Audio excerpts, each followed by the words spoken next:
Hi friends, welcome to my channel. AP వాతావరణ శాఖ నుంచి వెదర్ రిపోర్ట్ వచ్చింది. ఏపీలో బుధవారం రోజున ఏ జిల్లాలో వర్షాలు కురనున్నాయి, దానికి సంబంధించిన వివరాలు తెలుసుకుందాం. వీడియోని చివరి వరకు అయితే చూడండి. వీడియోలోని ఇన్ఫర్మేషన్ నచ్చితే ఛానల్ని సబ్స్క్రైబ్ చేసుకోండి. వీడియో యూస్ఫుల్ అనిపిస్తే మీ ఫ్రెండ్స్ అండ్ ఫ్యామిలీ మెంబర్స్కి మన వీడియోస్ని షేర్ చేసి నాకు సపోర్ట్ చేయండి.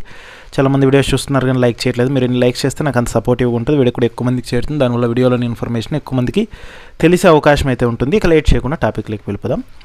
వాయువ్య బంగాళాఖాతం మరియు పశ్చిమ బెంగాల్ ఉత్తర ఒడిశా తీర ప్రాంతాలపై వాయుగుండం అయితే కనుక కొనసాగుతోంది. ఇది అదే ప్రాంతంలో కేంద్రీకృతం ఉన్నట్లు వాతావరణ శాఖ తెలిపింది. దాదాపుగా ఇది ఉత్తర వాయువ్య దిశగా కదిలి బాలాసూర్ మరియు కానింగ్ మధ్య పశ్చిమ బెంగాల్ ఉత్తర ఒడిశా తీరాలను దాటే అవకాశం ఉన్నట్లు వాతావరణ శాఖ తెలిపింది. మరోవైపు చూసుకుంటే సగటు సముద్ర మట్టం వద్ద ఉన్న రుతుపవన ద్రోణి బికనీర్, గ్వాలియర్, వారణాసి, జంషెడ్పూర్ వాయువ్య బంగాళాఖాతం మరియు పశ్చిమ బెంగాల్ ఉత్తర ఒడిశా తీర ప్రాంతాలను ఆనుకొని ఉన్న వాయుగుండం కేంద్రం గుండా ప్రయాణిస్తూ అక్కడి నుండి ఆగ్నేయ దిశగా బంగాళాఖాతం వైపు అయితే కనుక వెళ్తోంది. వీటి ఫలితంగానే ఏపీలో బుధవారం రోజున తేలికపాటి నుంచి మోస్తరు వర్షాలు, ఉరుములు మెరుపులతో కూడిన వర్షాలు కురిసే అవకాశం ఉన్నట్లు వాతావరణ శాఖ అయితే తెలిపింది. పలు జిల్లాలకు ముఖ్యంగా ఆరెంజ్, ఎల్లో అలర్ట్ని అయితే జారీ చేసింది.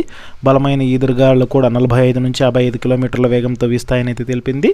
అక్కడక్కడ ఉరుములు మెరుపులు సంభవిస్తాయని అయితే తెలిపింది. ఇక బుధవారం రోజున అల్లూరి సీతారామరాజు, పోలవరం జిల్లాల్లో కొన్ని చోట్ల మోస్తరు వర్షాలు కురిసే అవకాశం ఉన్నట్లు ఆరెంజ్ అలర్ట్ని అయితే ఇచ్చింది. వీటితో పాటుగా శ్రీకాకుళం, పార్వతీపురమణ్యం, తూర్పుగోదావరి, పశ్చిమ గోదావరి, ఎన్టీఆర్, నంద్యాల, ఏలూరు జిల్లాల్లో పిడుగులతో కూడిన తేలికపాటి నుంచి మోస్తరు వర్షాలు పడే అవకాశం ఉందని అయితే పేర్కొనింది. సో ఇది మనకి బుధవారానికి సంబంధించిన అఫీషియల్ వెదర్ అప్డేట్. వీడియోలో ఇన్ఫర్మేషన్ నచ్చినట్లయితే ఛానల్ని సబ్స్క్రైబ్ అయితే చేసుకోండి.